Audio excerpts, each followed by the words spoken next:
Hi, everyone, and welcome to our seventh episode of your Wellbeing Hubs podcast. I'm joined once again by Dominic, and it's been 6 months since we've done one of these. The time has really flown, so we were both a bit shocked when we Yeah, found out this morning. We've been speaking in between, haven't we? So it's not like we've yeah, been completely yeah, yeah, disconnected, yeah, but it's been a while since we've had a conversation. And today our focus is on self-talk and journaling. yeah. But before we get going, how have you been, Dominic? How's things been going? Yeah, I've been good. Fantastic. We're going to talk about journaling, self-talk in a moment. Was away in August in Devon, Seaton to be precise. Lovely part of the world, doing a bit of journaling. We'll come back to in a moment. Busy with clients, but I know a little bird has told me that there's a fantastic book out there that will allow our audience to almost be spoon-fed on how to journal using gratitude lists and that sort of thing. So I've got a famous author here, haven't I, Sally? So do you want to tell us a little bit about the book for a moment, if you can? So I've created this book called The Book You Pick Up on a Bad Day, and it really kind of stems from my bad days. So for anyone who knows me, I had depression and anxiety in 2016, but still as part of the human experience, you can wake up and have a bad day or, get some bad news. And Yeah, sometimes we just need a little bit of support to navigate through those challenges. And it's not about eradicating bad days, that would not be healthy, but yeah, about trying to accept those feelings, tune in with those feelings, allow those to kind of happen and pass rather than trying to fight those feelings. And it's really about resetting. It's a book of comfort and companionship, and you can access breathing exercises through QR codes and short meditations, but you've also got coloring pages and texture pages, and your opportunity to write your support list and your gratitude list. So it was meant to be playful, really. My bad days, I didn't necessarily want to go on my phone and scroll through conflicting advice and whatever else, and I also didn't necessarily have energy to pick up a big self-help book and read lots and lots of words. So I yeah, kind of wanted it to be really accessible and light and a little bit playful.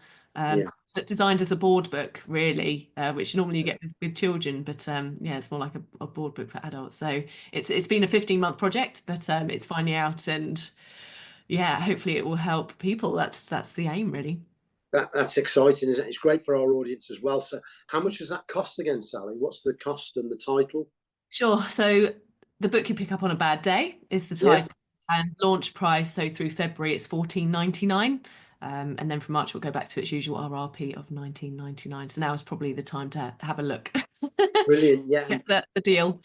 and that's the thing, and that's the great thing about Sally. You lecture, you seminar on mental health on a regular basis. So this is all your experience put into a book, which sounds fantastic. I've had a look. I've got one. I'm amazed by it. It does help. So anybody in the audience who wants the book, get in touch with Sally. And we'll come back to this self-talk. What is it? I mean, there's a guy called Massey many years ago, and he talked about an imprint period for all of us from 0 to 7. Mm. And some of the audience may or may not know this is children up to the age of 7. It's pure unconscious mind. If you watch a child play, Sally's saying, you learn a lot through play. The only situation with a child is they've got no reference points. Mhm. So if an adult says to them they're no good or they have a bad time, they can carry that through their life into teenage years and then into their further adult relationships. And that can cause problems, of which both of us would suggest, you need to go and talk to somebody, you may need therapy. Okay. But this imprint period is where all of your values get imprinted on you. What's good, bad, positive, negative, by our caregivers. I had grandparents that brought me up as well, and they imprinted their values on me, which I'm, proud to say. And that helps us as we go through. So regarding the self-talk, it's a program. It's programming that will continue.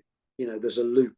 0 to 7 imprint period. And then off the top of my head, I think it's 7 to 13 modeling period. So we start to copy our peers, especially going into teenage years. Yeah. Maybe parents, maybe not, caregivers, teachers, and then 13 to 21 socialization.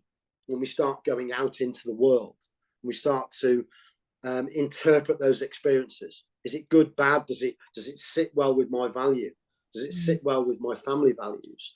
And then we may go into the world of work where it conflicts with our family values. You know, maybe that man or woman, boy, girl, are working 50 hours a week to get that money, to get the money, but they won't see their family. So we can feel conflicted in the self-talk. If you write things down, as Sally said, it's more about expression, not suppression. Yeah. Do you think, Sally, you know, expressing yourself? Yeah, 100%, you know, expressing ourselves rather than keeping it all inside is so powerful, whether you're talking about it or indeed journaling. Some people don't want to talk about it. There is a way of expressing your feelings through, you know, writing or drawing or coloring or whatever else, right? And you know, our self-talk can have such a positive influence on how we feel every day and how we see the world. You know, it's almost like a lens, your self-talk and how you see things. Equally, it can be quite negative as well. So, you know, if you know, I don't know, as a kid, you said you wanted to be a doctor. Well, you've got to be clever to be a doctor. Oh, I'm not very clever. And then you might carry that for the rest of your life, and that's not going to make you feel very good. And then you feel like you have to work 100 times harder than everybody else because you're just not clever. You're not naturally gifted, and you just got to work and work and work. And if you're carrying around, I'm not clever, I'm not very good, I'm a bit useless, it's not going to make you feel great. It's not going to have a positive impact on your well-being, is it? No. And I think what we're talking about here, we're talking about mindsets. And there's a famous book, wasn't there, Carol Dweck, about growth mindset.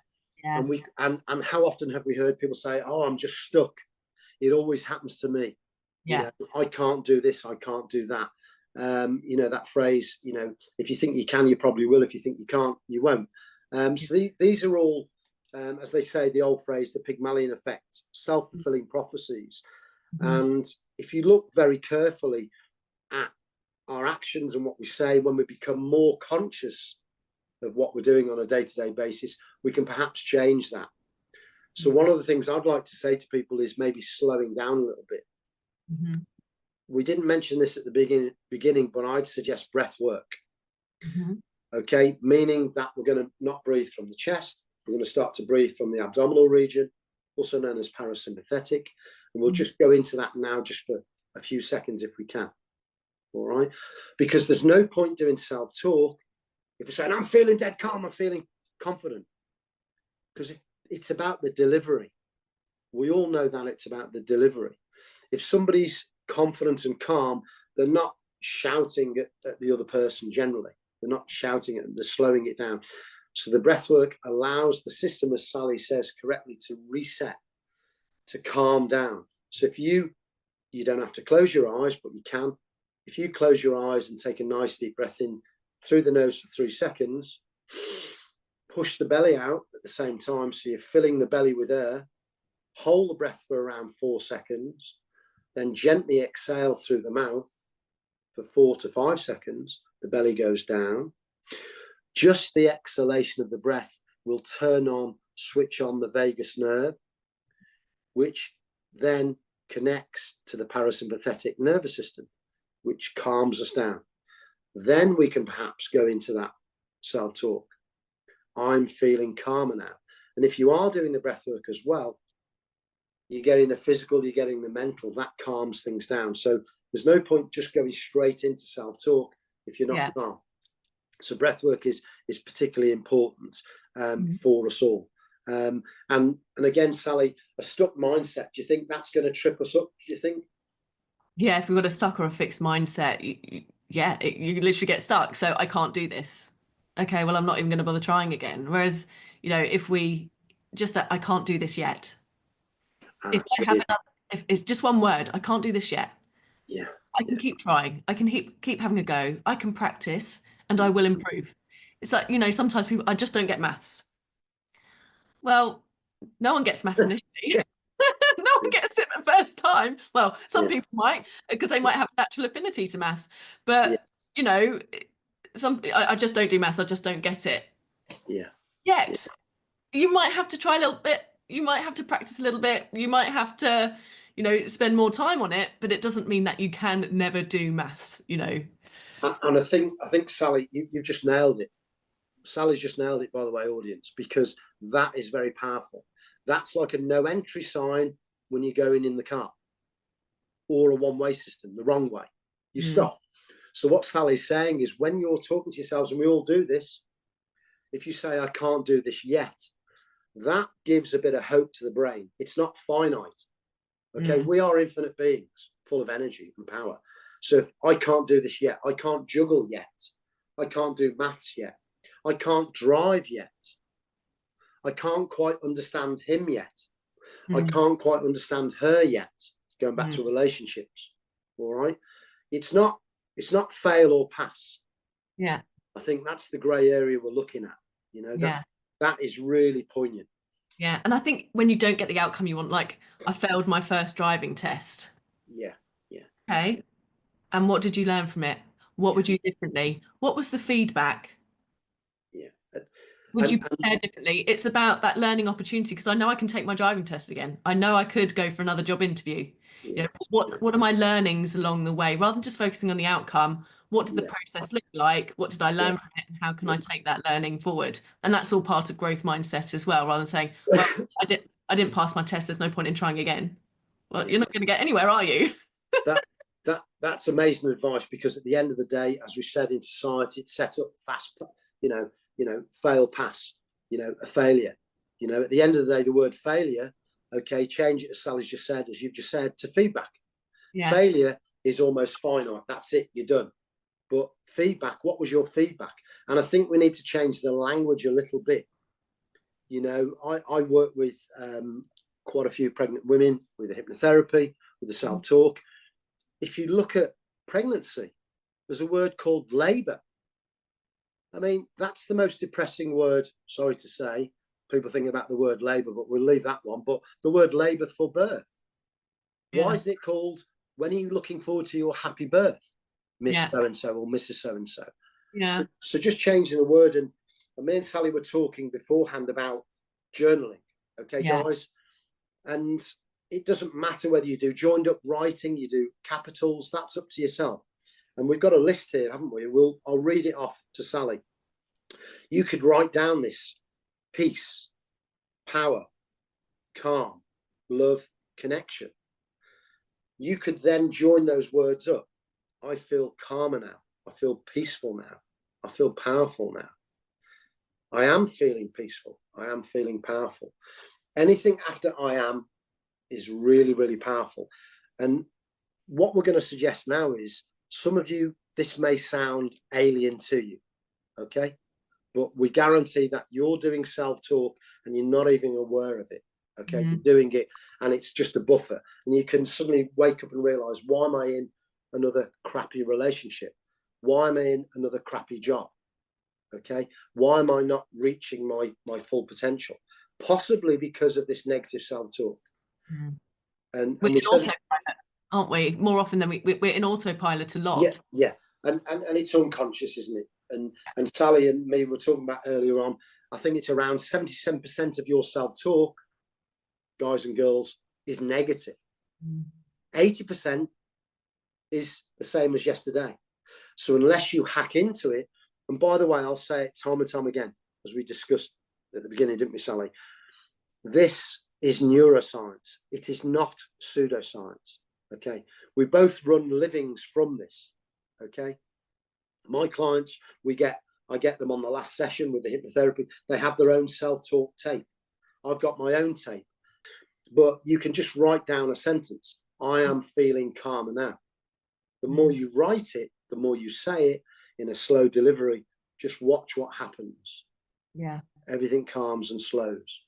And there is something, there's this science around, if you write it down, it really starts to build those neural pathways as well. So we can start to feel calmer much more naturally as well. And I think the beautiful thing about journaling is that there are no rules. It can look how you want it to. So you said you could literally just write down the word compassion or connection, and that's your journaling today. And then you could join it into that sentence: I am feeling calm. I am feeling connected. I am connected. Some people write War and Peace as part of their journaling, which works for them, which is fantastic. But is there a barrier into it? If there is, write one word, write one sentence, write 3 sentences. It doesn't have to be, A4 pages and pages and pages. And again, there's this opportunity of, you know, if I'm recognizing myself talk and I'm writing that down, you know, Yeah. I'm never going to understand maths. You know, what tells you that's true? How can you start challenging that when you see it written down? How can you start challenging it? Well, actually, who's to say that I can't understand maths? Yeah, and that's definitely powerful, because once you ask yourself the question, who told you in the first place that you were no good? Who told you that you weren't good at maths, or whatever the situation is? And the self-talk is key to us changing our reality. Whether the viewers believe this or not, it doesn't really matter. Okay, it doesn't matter whether you believe it. When you hear yourself over and over saying you're powerful, you can look at the sports people, the men or women. What do they do before they do the 100 meters, before they do the long jump, whatever? They're telling themselves they're powerful. Okay, it's extremely powerful, pardon the pun, when you talk to yourself in a positive mindset, positive way. There is something called the hate test. You can do this yourself if you want, you guys. An experiment, and I got a job out of this many moons ago. All you've got to do is draw a smiley face. Get the person or yourself to look at it. A big smiley face. Smiley face. Stick your arm out with a fist, like so. Talk to the person. So you've got two people, one holding the fist out, and you say to the person, close your eyes, take a nice deep breath, and get them to think of something lovely. They've just looked at a big smiley face. Nice holiday you've been on. Could have been to Devon. Anyway, you get their arm, tell them to hold it stiff and straight, and you go and try and press down on it. I guarantee it's going to be quite rigid. Right, now we're going to change it. We flip the flip chart over, we draw an upturned smiley face, a miserable face. Get them to stare at that for a moment, then get them to close their eyes, take a nice deep breath. The same mechanics with the arm, the same arm, and you ask them to think about something that's not very nice. We shouldn't really say this, maybe somebody they don't like. Take a nice deep breath. Are you thinking it? Are you thinking it? And they'll nod, they're thinking it. You get two little fingers and their arm will go down. That proves within 3 seconds what hate or what negativity can do to the human body. Yeah. If you can imagine self-talk, which is negative, by the way, on a drip basis, this links into a deeper level called epigenetics. We're going to leave that for now. Yeah. Where we actually heal ourselves through our feelings, through our beliefs, and through our self-talk. But we'll leave that to the side. They can look up somebody called Bruce Lipton, and I think recently Joe Dispenza. We'll leave the audience to make up their own mind on that, I think. Yeah. But you know, that just is such a fantastic example of how these practices can really get into your physiology and how beneficial it can be to our bodies to do something as simple as write one word down at the end of every single day, or writing 3 things that you're grateful for every day, or I am powerful, I am confident, I am, you know, whatever that thing is. Or again, you know, it might be writing a goal. Myself a goal for this year, and when I reach that goal, this is how I'm going to feel. I'm going to feel content, proud, happy, connected, joyful, satisfied, and when you're kind of buying into that and you're feeling that, you know, we can really start to see the positive outcomes of that as well. And that's fantastic, Sally, because we're talking about reasons. When you get people to write goals down, I often get them to put the goals, what they want or what they need. Do you call them results, outcomes? Is you draw a big circle, okay, and you write down why/reasons ? And you look at those goals, whether they're a year, 2 years, 5 years into the future, 3 months, 3 weeks, and you write down all of the reasons of why you want that goal. Because there will be people to trip you up. Unfortunately, there are some people who say, "Hey, Sally, how do you think you're going to write a bloody book?" And you go, "Don't worry about the how, kid. I had big enough reasons to." And you wrote your book. Because there will be people out there, I'm sorry, there will be people who are trying to pull you away from that. And one of the biggest things is motivation. When you've got a big enough reason, you know, hands up if you're a parent. I'm a parent. I'm only alive because I'm a parent, because of my son. That's me, full stop. Okay, maybe other people are different. But when you've got a big enough reason, you will push yourself further, longer, and you'll feel stronger for that. We need motivation. Okay, maybe the audience needs a coach, maybe they need a family member to talk to. Remember, the most important, I think, message of this today is expression, not suppression. You've got to express how you feel to your partner at home. You know, we're not trying to change the dynamics of men and women, but the man needs to be able to speak to the woman needs to be able to express to the man and understand one another, you know. And I think also another one of this, we could do couples goals. When you're a couple, you write down your goals together. That's quite powerful, you know, to make sure you're on the same path, you know, and maybe tidy things up in your relationship. But the biggest relationship is with ourselves. Yeah. And when you feel better about yourself, I won't call them just self-talk. We can call it incantations. When you repeat a sentence over and over that you don't necessarily believe in, as Sally says, your physiology changes. You know, your physiology changes and everything in your life will change. But the gratitude is a big one. When you feel grateful for something, then you will possibly get more of it. You know, silly example, if my auntie gives me £20 or scratch card as she does in Liverpool at Christmas, if I don't say thank you, I wonder whether she'll give me the same next year. It's the same thing, you know, whether people believe that about energy, you know, you will bring that in. Yeah, I love it. I am very mindful of the time. Really enjoyed that. And our invitation for the audience is, you know, try it for 7 days. Write down a word, write down a sentence, write down a goal, how you'll feel when you achieve that goal. Write War and Peace, totally up to you, but 7-day challenge, and give us your feedback. Let us know in the comments, you know, what was your experience? How did it feel? Yeah, we'd love to hear from you. Excellent. So this call to action could be specifically, say your name, Dominic is feeling calmer, or I am feeling calmer. It doesn't really matter. You know, it could be a future story. You could write down something that is definitely going to happen in 5 years' time because you are taking those actions on a daily, weekly, monthly, yearly basis. So I just want to say good luck to all of the audience and thanks for listening. Thanks, Sally. It's been tremendous again. Thanks so much.